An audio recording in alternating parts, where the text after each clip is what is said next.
শোনো, আমার একটি মাত্র পুত্র লক্ষ্মীন্দর সে নিদ্রা যাচ্ছে বহু বছর ধরে।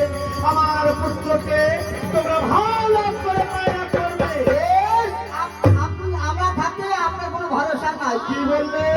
শোনো, আমার একটি মাত্র দুর্লভ লক্ষ্মীন্দর যদি বেঁচে যায় তোমাদের আমি স্বর্ণমুদ্রকে ঢেকে দিব। আর আমার লক্ষ্মীন্দরের যদি কিছু না কিছু হয়ে যায় তোমাদের আমি কিন্তু জীবিত রাখবো না। হ্যাঁ হ্যাঁ ঠিক আছে। চুপ করো।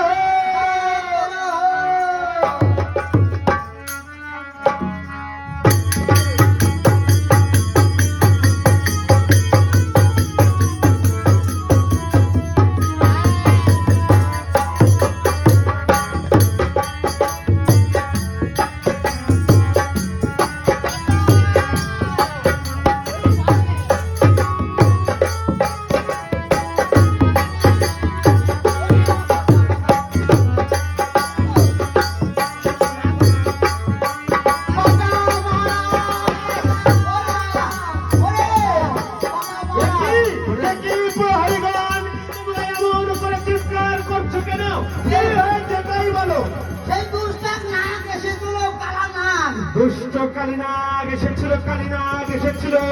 আর তোমরা কি রোগ করছিলে প্রহরী? ওরে এই বড় ফোনা ফসফস করছিল, কি করবো? শোনো, তাহলে এই দিলাম আমি বাসনের চতুর্গুণে অগ্নিকুণ্ড জ্বালিয়ে, এই দিলাম আমার বেদির দল ছেড়ে, এই দিলাম আমার ময়ূর দল ছেড়ে, এই দিলাম অন্ধকার ছেড়ে, আর সারা রাত্র ধরে সকাল জ্যোষ্ঠীকে দাঁড়িয়ে থাকবো বাসনের দুয়ারে। আর তোমরা ভালো করে পালন করো। বেশ তাই হবে বাবা।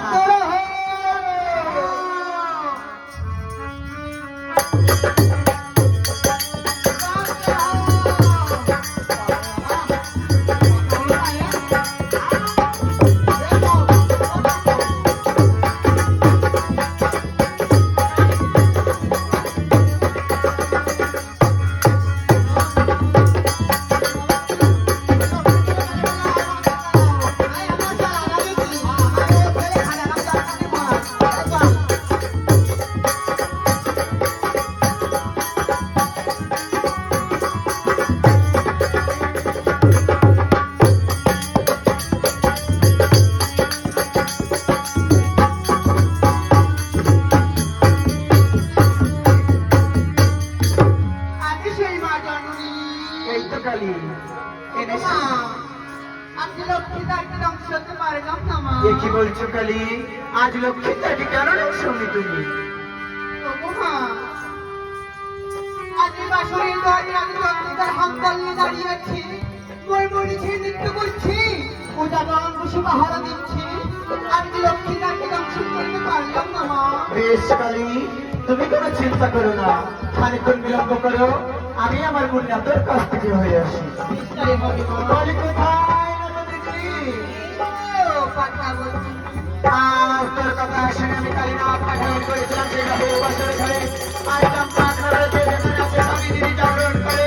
আর কালীনাথ সেটা অংশতে পারলো না দিদি, লক্ষ্মীন্দর দিদি। আমি কেবল পদ্মাবতী এই তো দিদি।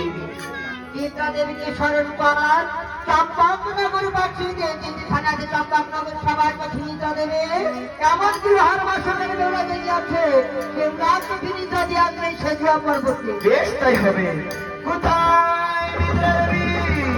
বলি কোথায় নিদ্রা দেবী? এই তো মা, কিসের জন্য স্মরণ করে তাই বলে আমারই কাছে। আজ তোমাকে কিসের জন্য স্মরণ করেছি জানো? বলো।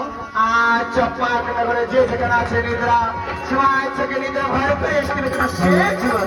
এই কি মা, এর পাহাড়ে কি হবে? জয় মাগেশ্বর। আশীর্বাদ করম চললাম।